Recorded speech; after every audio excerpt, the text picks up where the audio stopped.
Hello everyone, welcome to History for Exams.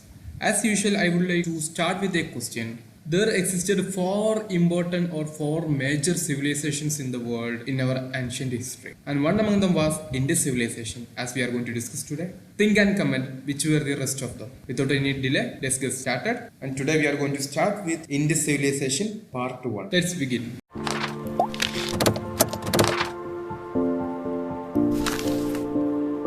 In this session, as part of discussing the part 1 of Indus civilization based on the text of Bhupender Singh, that is a history of ancient and early medieval India, we are going to cover these topics such as an introduction to Indus civilization and its excavations, certain features of urbanization, and finally early Harappan. These three parts will be dealt in this session. Before getting into the topic, let's have an understanding about the map of Indus sites. As you can see in this picture, you can see major sites that covering in the parts of India and Pakistan. And in India, you can see certain sites such as Alangirpur in UP, above that Krishni and Bargaon and Ropar, Manpur in south, Dakigari in Haryana region, and Birana down to that, Siswal, Soti to the right of that, and Banawali also. And you can see Kalibangan near to that. In the Gagar Hakra river valley, you can see Ganveri Vala also. Coming to the Gujarat part, you can see Mehagra, Malwan, Rangpur, Lothal, Sarkotada, Nageshwar, Dolavira, etc. and etc. In the Sindh region, you can see Alladino, Balakot, Amri, and above that Chanhudaro, Kodiji, and Mohenjo-daro. And in the westernmost region, you can see Sudka Jendor and Sudka Ko, Miri Kalat, Kuli, etc. These are the basic sites that we have to know for this session. Coming to the introductory part, that is Harappan civilization and introduction, that is the discovery of Harappan civilization. In 1826, Charles Mason, an adventurer who had deserted the East India Company army, stood on the mounds of Harappa, a village in Sahiwal district of Punjab. He was convinced that this must have been the very place where, in the 4th century BC, the Macedonian invader, that is Alexander, had defeated King Porus in battle.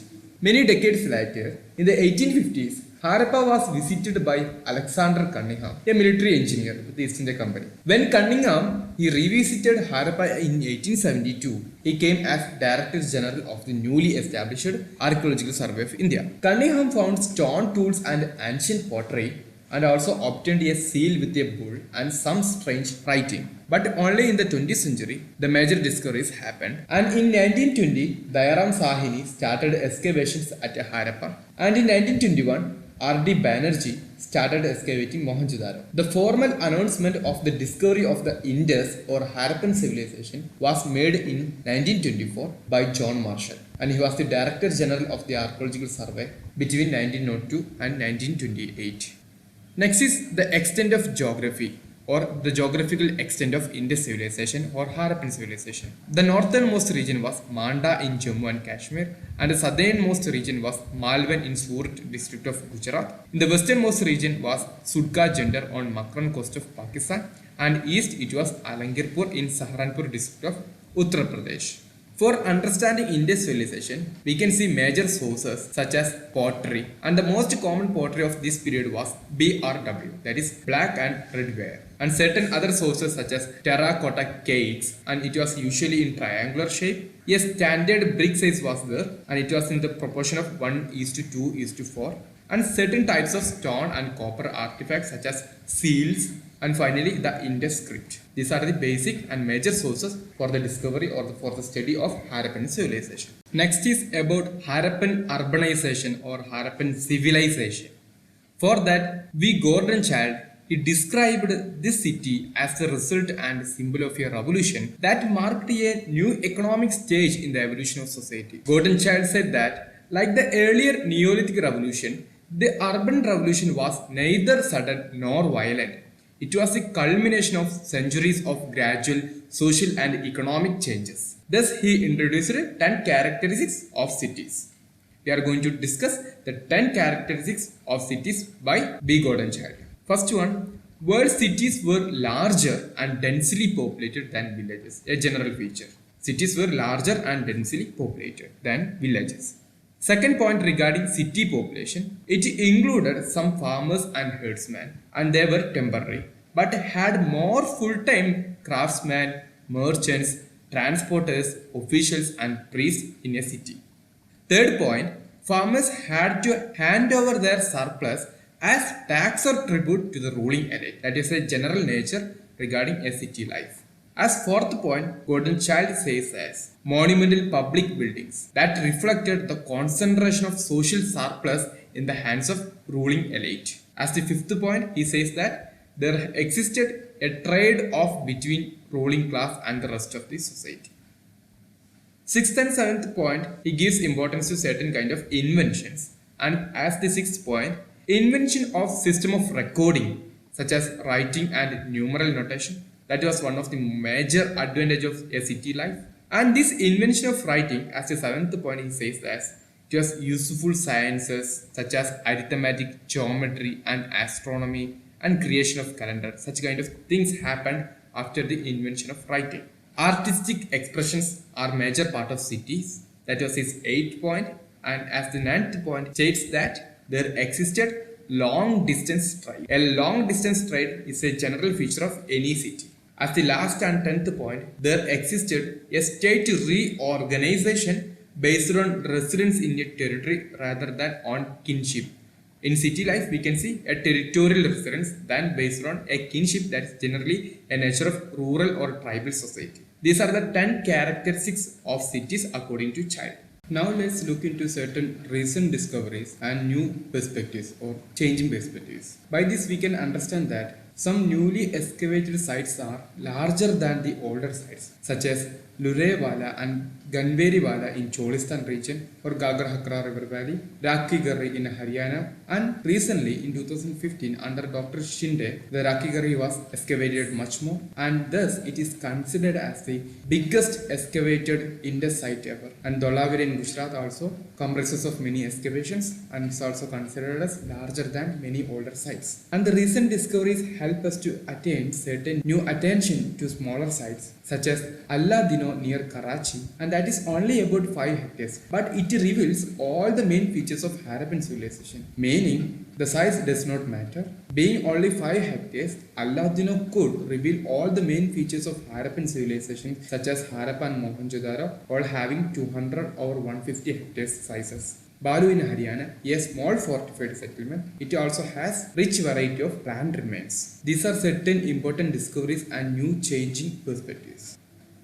Next, we are going to understand certain dates and chronology of Indus civilization or Harappan civilization. Here we will be discussing certain Harappan phases. Generally, the Harappan phases were divided into 3: early Harappan phases, mature phase, and late phase. Here we can see one Australian archaeologist named as Jim Schafer. He called this civilization as Indus Valley tradition, and he recognized the early phase of Harappan civilization as regionalization period or a rural settlement, and the mature period as integration, a connection between the early and the mature phase, and the late phase as localization era, means further disintegration of this period. And in 1950s, we can see the advent of carbon dating, and this helped for a scientific classification of this chronology or period. Hence, it classified 2600 till 1900 BC for the urban phase in the core regions of Indus Valley, Gagar Hakra Valley, and Gujarat region. So, what we can see, the urban phase of Harappan civilization is between 2600 and 1900 BC. Generally, the broad chronology can be understood as the early phase of Harappan civilization spans between 3200 and continues till 2600 BC. From 2600 till 1900 BC, we can have the mature phase of Harappan civilization, and from 1900 till 1300 BC, there comes this localization era or late Harappan phase. That is about dates and chronology. There we can see certain opinions regarding the origin of Indus Valley civilization or Harappan civilization. According to Mortimer Wheeler, he says that Indus civilization was the legacy of the Mesopotamian culture. Thus, he connects certain link, continuation and exchange between Mesopotamian culture and the Indus civilization. According to Fair Service, it was the effect of mutual intercourse of Baluchi, tribal and peasant cultures. Amalananda Ghosh, he says as Soti culture developed into Indus Valley civilization. Sothi culture means it's a pre-Harappan culture that eventually led to the Indus Valley civilization or urbanization period. According to Lakshman Swarup Pulaskar, he says as Aryans were the originators of this tradition. These are certain theories or opinions regarding the origin of Indus civilization. Next, we are going to look into certain pre-Harappan cultures such as Hakraware culture, Amri culture and Cottesian culture, which all eventually led to the Harappan cultures. First of all, Hakraware culture. The beginning of Hakraware culture traced back to 4th millennium BC in the Cholistan region, Cholistan tracts of Gagra Hakra Valley, and that's why it is called as Hakraware culture. Hakra horizon is the first culture of lowlands which utilized both the desert and riverine environments using a variety of stone and copper. The most important site comes under this Hakraware culture is Rakhigarhi. And this Rakhigarhi has thick deposits of Hakraware. This is the culture where we can see earliest Indus inhabitants. That's all about Hakraware culture. Next is Amri culture. Amri culture is a western fringe of Indus lowland, traces back to 4th millennium BC, similar to the Hakraware culture. It is dominated in the Kirtar Pediment. Kirtar Pediment means Baluchistan and Lower Sindh region and Kohistan region. In Amri, we can see multi-level small occupation and it was a fortified town. Finally, it became an Indus civilization site. The third one is Cottesian culture or Cottegi culture, and it is considered as the forerunner of civilization. In this map, you can see the Cottegi near to Mohenjo-daro, and it already existed at 3300 BCE. Here we can see use of mud bricks drainage system based on sockage pits. The toy cart found from this region, Cottesian culture, shows that potter's wheel and wheel led to wheels for bullock carts. Also we can see this Cottegi was a site having evidences of early to mature Harappan phases, and in mature Harappan phase we can see intensification of craft specialization from this region. That's all about the three pre-Harappan cultures such as Hakraware, Amri and Cottesian cultures. And finally, as part of this session, we are going to deal certain sites and certain archaeologists who discovered this. Harappa, that was discovered in the year 1921 by Dr. Dayaram Sahini, and in 1922, R.D. Banerjee, he excavated the city of Mohenjo-daro. 1931, we can see the excavation of Janhadara by N.G. Majumdar, and Rangpur excavated between 1931 and 53 by M.S. Vatsa. Ropar was excavated by Y.D. Sharma in the year 1953, and in the same year we can see Kali Bangan was excavated by B.B. Lal and Kamalanand Ghosh. Lothal was excavated by S.R. Rao in the year 1955, and Y.D. Sharma he excavated Alangirpur in 1958. This is all about the first part of Indus civilization based on Upinder Singh's work, A History of Ancient and Early Medieval India. Hope you enjoyed the session. If you enjoyed, please like, subscribe and share among your friends. That's all. See you next time. Thank you.